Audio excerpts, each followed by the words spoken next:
Welcome everyone to another edition of Wizards Outlook. I'm joined by Raymond Lyons. I'm Wilson Turbot Jr. Look, things have not gotten any better for Washington. Indiana's bench played a big role in this win for the Pacers as they beat the Wizards 121 to 111. Their bench, they had two double-digit scorers off their bench. Their bench had 28 in the first half. It literally held them down until Buddy Hield and company got going. Big contributions from Mathurin and Brissett. And once Hield got going, that was kind of it. And then Halliburton, it's why he's Tyrese Halliburton, man. He just controlled the game. He's picked his spots, and unfortunately for Washington, some of his spots in terms of when he decided to get active offensively happened to be late when they started to try to close things out. For the Wizards, you saw them have decent moments, but again, those little things add up and it hurts them time and time again. A bad possession late, not moving the ball quick enough at times. The rebounding, for sure in this one. They gave up 13 offensive rebounds. I mean, they had 12 as well, but in the end, it was getting threes off of theirs. Both teams shot fairly well, but Indiana made 8 more threes, and some of those came off of offensive rebounds, like I mentioned. But Ray, your thoughts on this one? Like you said, man, the reserves they just overpowered them. The Wizards bench really was just Gaff and Goodwin tonight. They had 26 and 7 combined. Mathurin had 18 and 8 by himself. So, I mean, yeah, they just got outworked. And you touched on it in the first half. With KP going off and Kuz his high shooting, he was like, "Man, is this sustainable?" And it turned out not to be. So, I mean, if their plan was for them to continue to have out of body experiences in order to pull this game out, things don't work that way, man. Every now and then you'll get somebody that just goes nuclear, but for the most part, you're going to have a couple things to hang your hat on to win a basketball game. And once their scoring left, Washington didn't have anything to fight back with. They were already struggling defensively. Like you said, Halliburton and Buddy Hield were struggling in the early going, but they let the bench come in and run rampant. So, and it was only a matter of time before there was some, before normalcy happened and Hield and Halliburton started feeling it. So, man, these guys, they have to be more consistent. They have to be more well-rounded. They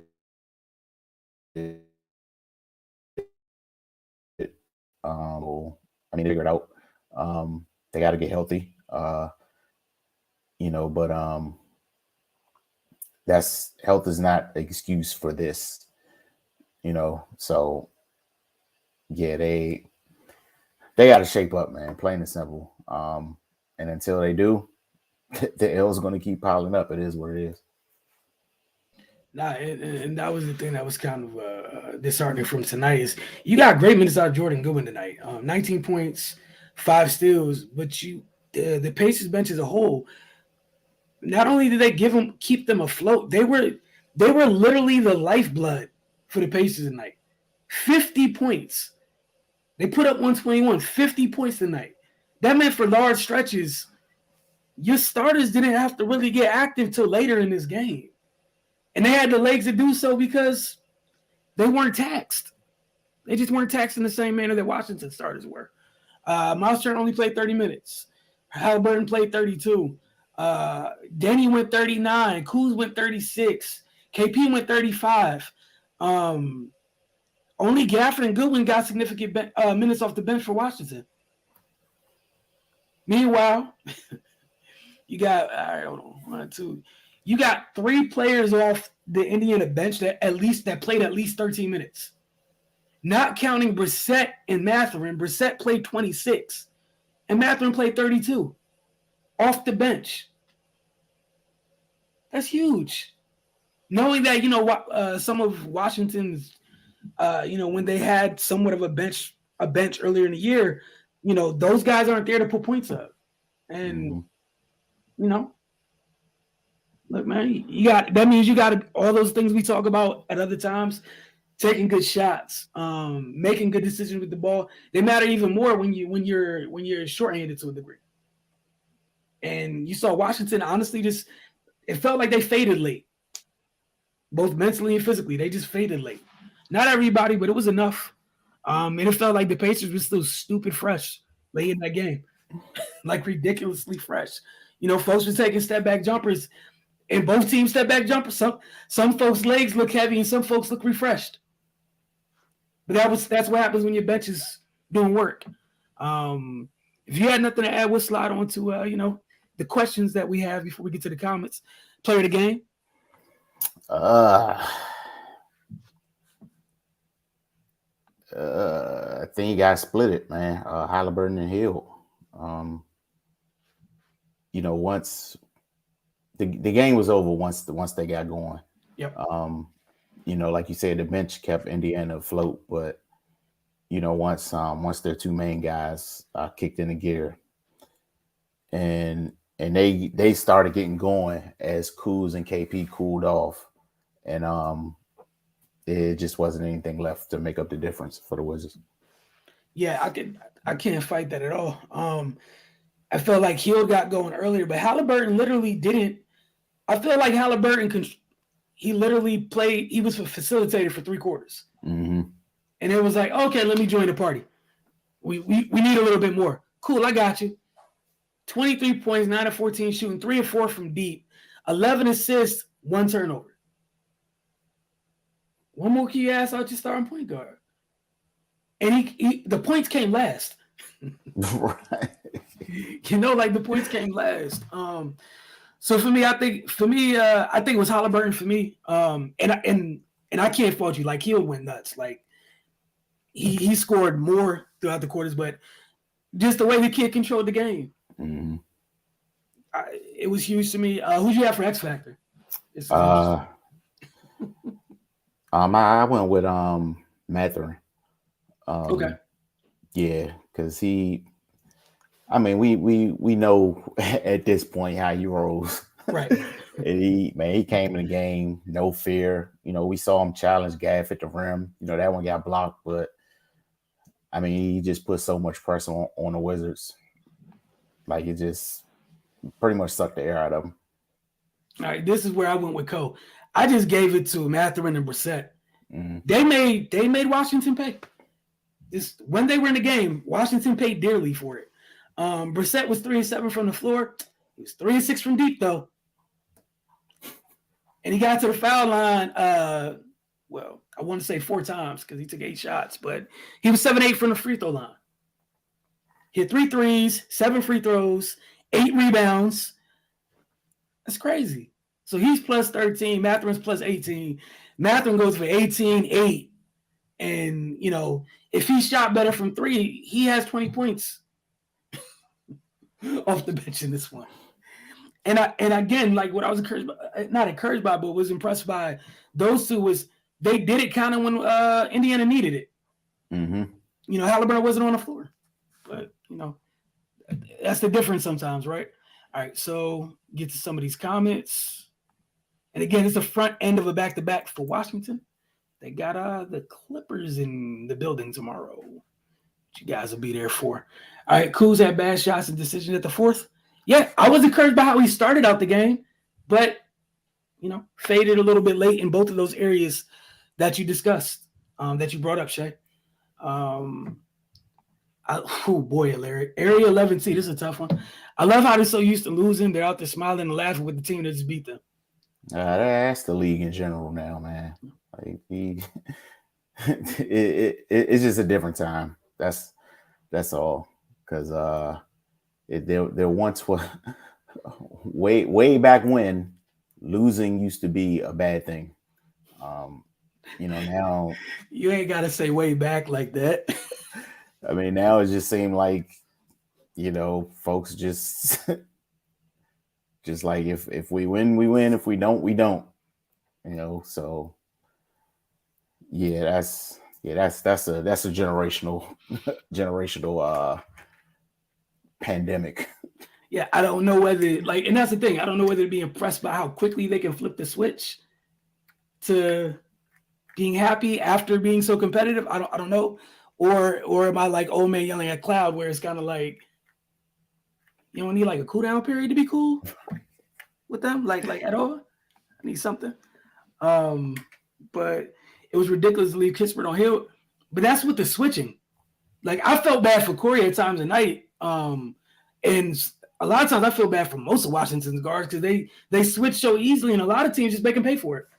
Hey, you're on Miles Turner. I bet you Miles Turner's getting the ball. We're gonna make this real easy, you know. And this is what I meant to say earlier. I thought Rick Carlisle. It's just a little stroke of good coaching here when you coach for a long time. He let Kuz and KP get real comfortable catching in the mid post and on a low block without sending a double for a whole half. Mm-hmm. That second half started, passes in the air, here comes the double. And the decisions that were made following said double we're not very good. I'm going to ask this again, any way we can get an investigation on Ted because he's ruined his franchise. There's got to be a felony or something. And look, man, Ted's not even like – Ted pales in comparison to the dude around the way for the Commanders. So, and they still ain't get him out the – my man's locked into it. I've never seen – do you know what what type of pull you got to have for Congress to hit you up and you be like, no, I'm good? You got a long leash as an owner, man. Like the positive thing out of this game, Beal 0 turnovers. That's wild. That's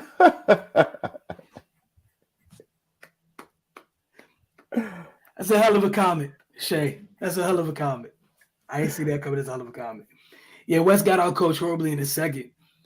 I mean, that's the thing. Yeah, I'm sure that was something. And also, like, your veteran NBA players, if they're sending a double on the catch, move the ball. One of them 6'10", the other one's 7'2". Move the ball. Yeah, like we know West has faults. Like that goes without saying, but they got to give them something. Like they're not doing elementary things. Like yeah, if two people are guarding you, that means somebody's not being guarded. Like I don't know. Like I think Cardell touched on it the other day, man. If we're expecting West to coach some of these things that are happening on the floor, then maybe some of these guys shouldn't be where they are. Like it's just elementary stuff, man. Like you shouldn't have to be told to rotate on defense. Like you shouldn't have to be told to see a man in the ball. Like you shouldn't have to be told to swing the ball when you're getting double teamed. But yeah, to your point, yeah, Wes, it was a clinic by Rick Carlisle in the second half. But he's a great coach. Wes is, he's barely got his feet wet. So those things are going to happen. And again, those issues are compounded when your vets can't kind of help you out and bail you out of those situations. Mm-hmm. You know what I'm saying? It's tough. Again, it was just a simple double. That's all he did. They chose the double and they stuck with it.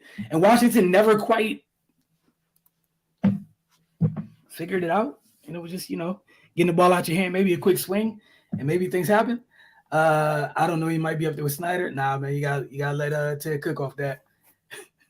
Won't catch me defending owners of any sport too often, but there's limits to everything now.